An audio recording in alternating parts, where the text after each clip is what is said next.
শিৱসাগৰৰ এটি আগশাৰীৰ অগ্ৰণী অনুষ্ঠান পিনাজ মেকআপ ষ্টুডিঅ'ৰ উদ্যোগত নগৰৰ ডিজি পেলেচ হোটেলৰ কক্ষত মেকআপ সন্দৰ্ভত এখনি বিশেষ কৰ্মশালা অনুষ্ঠিত হয়।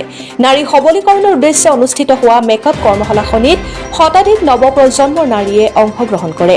ষ্টুডিঅ'টোৰ মুখ্য প্ৰশিক্ষক পিনাজ খানে প্ৰশিক্ষাৰ্থীসকলক অতি কম মূল্যত মেকআপ প্ৰশিক্ষণ দিয়াৰ লগতে স্বাৱলম্বী হোৱাৰ পথ প্ৰশস্ত কৰি দিয়ে।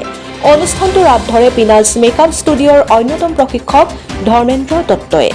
ভাৰত আৰু পাকিস্তানৰ মাজত চলি থকা যুদ্ধকালীন সময়ত সাধাৰণ মানুহসকলৰ দুশ্চিন্তা নোহোৱা কৰিবৰ বাবে এই অনুষ্ঠান অনুষ্ঠিত কৰা হৈছে বুলি উল্লেখ কৰিছে ধৰ্মেন্দ্ৰ দত্তই। শিৱসাগৰৰ পৰা মহিবুল হুছেইনৰ ৰিপৰ্ট, অৰুণোদয় আছাম। নমস্কাৰ, মোৰ নাম পিনাজ খান। পিনাজ মেকআপ ষ্টুডিঅ' এণ্ড একাডেমীৰ ফালৰ পৰা মই এটা আজি মেকআপ চেমিনাৰ লৈ আহিছোঁ শিৱসাগৰ।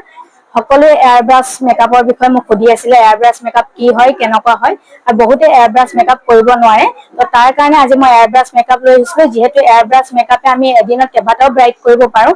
এয়াৰব্ৰাছ মেকআপে বহুত ধুনীয়া এটা ফ্ললেছ বেছ দিয়ে। তাৰ ওপৰতে মই আজি তেওঁলোকক লুক দুটা দেখাইছোঁ, এটা ৱাটাৰপ্ৰুফ, এটা এয়াৰব্ৰাছ।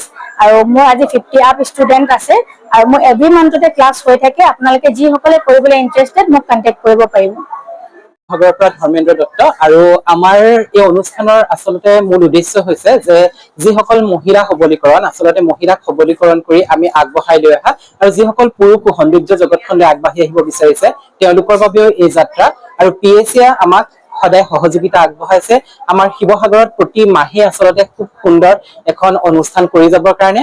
আৰু এই শিৱসাগৰৰ এই সুন্দৰ অনুষ্ঠানটোত আগভাগ লৈছে পিনাজ খান, যি ইণ্টাৰনেশ্যনেল চাৰ্টিফাইড হয়, আৰু তেখেতে শিৱসাগৰত তত্বাৱধান লৈ এই সুন্দৰ অনুষ্ঠানটো লৈ গৈছে আগবঢ়াই। আৰু মই আশা কৰো শিৱসাগৰৰ যিসকল মানে উদয়মান সৌন্দৰ্য জগতখনলৈ বা মেকআপ শিকিবলৈ যিসকল আহিবলৈ বিচাৰিছে তেওঁলোকে আহি আমাৰ লগত সহযোগিতা কৰক আৰু আমাৰ এই সুন্দৰ যাত্ৰাত আপোনালোকে অংশীদাৰ হওক। ধন্যবাদ। আমি আচলতে প্ৰতি মাহে 50 গৰাকীকে লৈছো।